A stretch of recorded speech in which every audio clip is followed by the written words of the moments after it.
اعوذ باللہ من الشیطان اللعین الرجیم بسم اللہ الرحمن الرحیم وبہ نستعین انہ خیر الناس معین بحمد اللہ درود سے طارق کا سلسلہ بھی جاری ہے۔ آج کا موضوع لاسٹ ٹاپک کا کنٹینیوشن ہے، عربین پیننسولا بیفور اسلام پارٹ 2۔ اسلام سے پہلے یہ شبہ جزیرۃ العرب کس شکل میں تھی، کیا اس کے حالات تھے، آج اسی کا سلسلہ ہے۔ آج ہم بات کریں گے اسی عربستان میں جو مجموعہ ہے آج کے کئی ممالک کا، کلچرل اور سوشل کنڈیشن کیسا تھا، کلچرل ثقافتی اور سوشل کنڈیشن کس طرح سے تھا۔ توجہ کیجیے، جیسا آپ جانتے ہیں کہ اسلام آنے سے پہلے وہ دور کو دوران جاہلیت سے پہچانا جاتا تھا۔ دوران جاہلیت، دا ایج آف اگنورنس، کمپلیٹ طور پر جہالت تھی۔ کیوں دوران جاہلیت اس سے کہا جاتا، اس کے ریزنز آپ کے سامنے پیش کیے جائیں گے۔ سب سے پہلے آپ نے غور کیا ہوگا پچھلی ویڈیو میں بھی، وہاں پر پانی کے ریسورسز نہ ہونے کی بنا پر لوگوں کی آبادی بھی کم تھی، اور وہاں پر بالخصوص سینٹرل ریجن میں،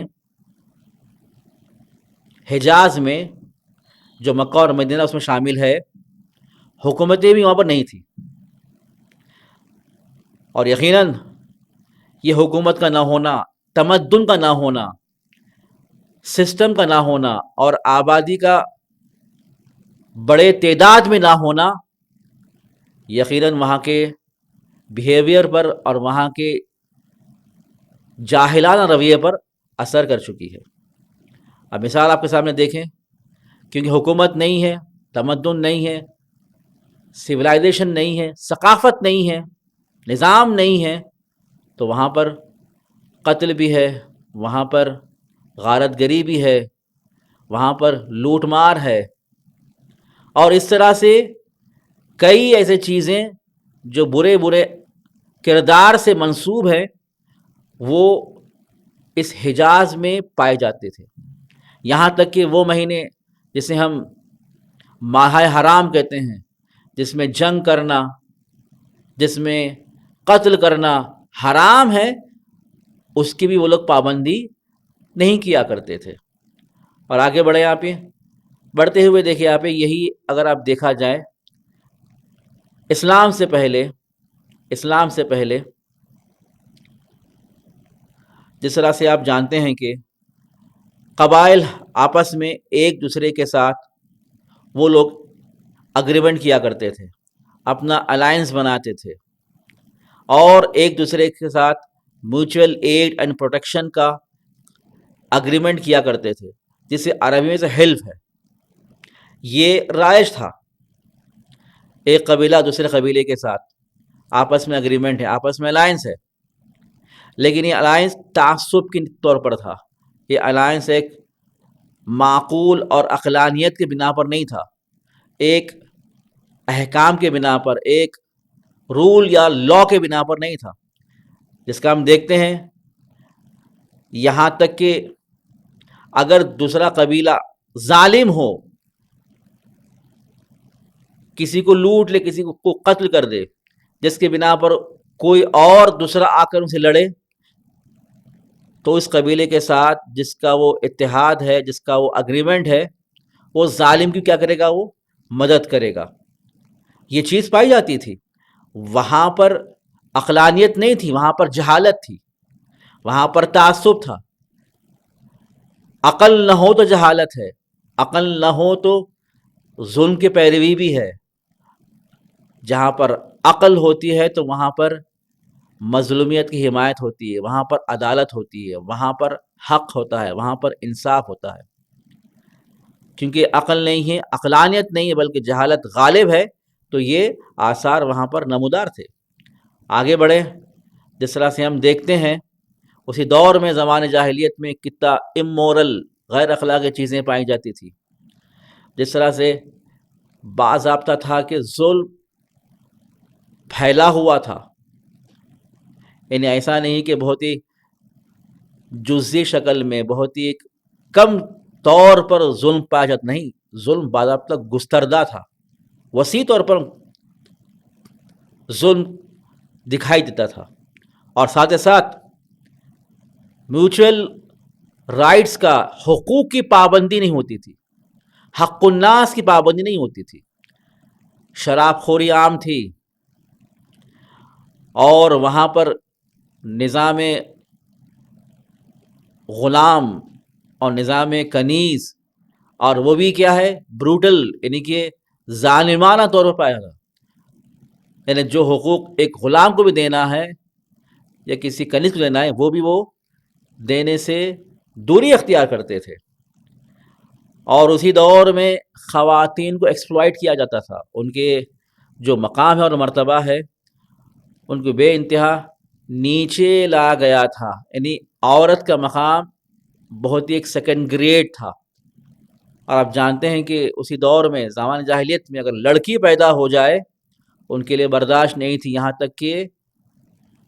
تک کہ جب لڑکی اگر پیدا ہو جائے اسے زندہ دفن کر دیا جاتا تھا، اس حد تک ان میں رحم نہیں تھی۔ یہ کس کی بنا پر ہے؟ یہ جہالت کی بنا پر ہے۔ توجہ کیا آپ نے؟ اب اسی دور میں لٹریسی اور ایجوکیشن کیا تھی یہ بھی آپ دیکھیں، واضح ہو جائے گا۔ آپ ہسٹوریکل ایویڈنس دیکھیں، تاریخ کے جو شواہد ہیں پری اسلامک عرب میں، مخصوصاً اسی حجاز میں جہاں پر مکہ ہے، وہ لوگ علم سے بے بہرا تھے، اسی لیے وہاں کے لوگ کو امی کہا جاتا تھا، اور رسول اللہ کو اسی امیوں کے درمیان میں، امی جو پڑھنا لکھنا نہیں جانتے تھے، ان کے درمیان میں رسول اللہ کو مبعوث کیا گیا، خاتم النبیین کو بھیجا گیا، ایک بڑے شخص کو، ایک بڑے رسول کو بھیجا گیا۔ یہ خدا کی حکمت ہے۔ آگے بڑھیں تو ہم دیکھتے ہیں کہ اسی مکے میں تاریخ شاہد ہے کہ جس ٹائم پر اسلام آیا تو صرف اور صرف 17 لوگ پڑھے لکھے تھے۔ مدینہ جسے سابق میں یثرب کہا جاتا تھا، وہاں پر بھی اوس اور خزرج جو بڑے وہاں کے قبیلے تھے، ان میں بھی بہت ہی کم لوگ پڑھے لکھے پائے جاتے تھے، برخلاف وہ یہودی جو مدینے اور اطراف مدینے میں تھے، ان میں ایجوکیشن عرب سے بہتر تھی جو حجاز میں پائے جاتے تھے۔ یہ رہا آپ کا سینٹرل۔ اگر آپ ساؤتھ کا علاقہ دیکھیں جو یمن ہے، کیونکہ وہاں پر سویلائزیشن ہے، وہاں پر حکومت ہے، وہاں پر ثقافت ہے، وہاں پر ایجوکیشن اور لٹریسی حجاز سے بے انتہا بہتر تھی۔ توجہ کیجئے، ثقافت اور تمدن کا اثر انسان کی تعلیم اور انسان کی عقلانیت پر پڑتا ہے، اور یہ اثر ہم دیکھ رہے ہیں، جہاں پر تمدن اور ثقافت نہ ہو وہاں پر جہالت ہوتی ہے، یہی وجہ ہے۔ اور دین کیا تھا وہاں پر، اور ان کے اعتقاد کیا تھے؟ اسی حجاز میں جو سینٹرل پارٹ ہے، اگر آپ دیکھیں تو زمان جاہلیت ہے، معرفت اور علم نہیں ہے، تو یقیناً وہاں پر جو ان کے اعتقاد، ان کے جو بلیفز ہے، وہ بھی جاہلانہ ہیں، وہ بھی شرک آلود ہے۔ اسی شرک آلود کی بنا پر انہوں نے بت پرستی کو شروع کر دیا ہے۔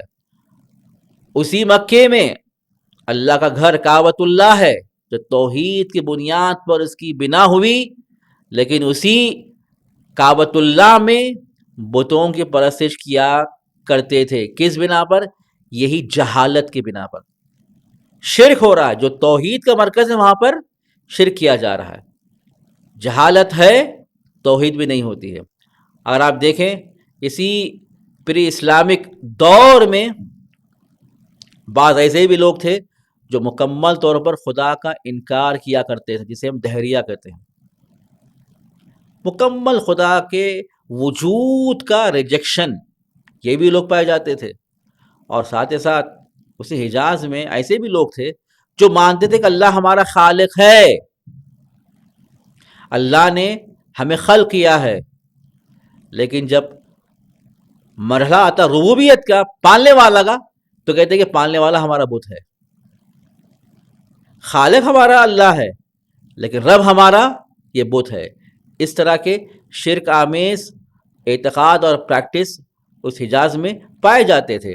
اور ساتھ میں آپ دیکھیں ان کے ساتھ ساتھ مشرکین کے علاوہ، کافروں کے علاوہ، یہودی اور نصرانی بھی رہا کرتے تھے، جو خدا کے پر ایمان بھی رکھتے تھے، رسولوں پر ایمان بھی رکھتے تھے۔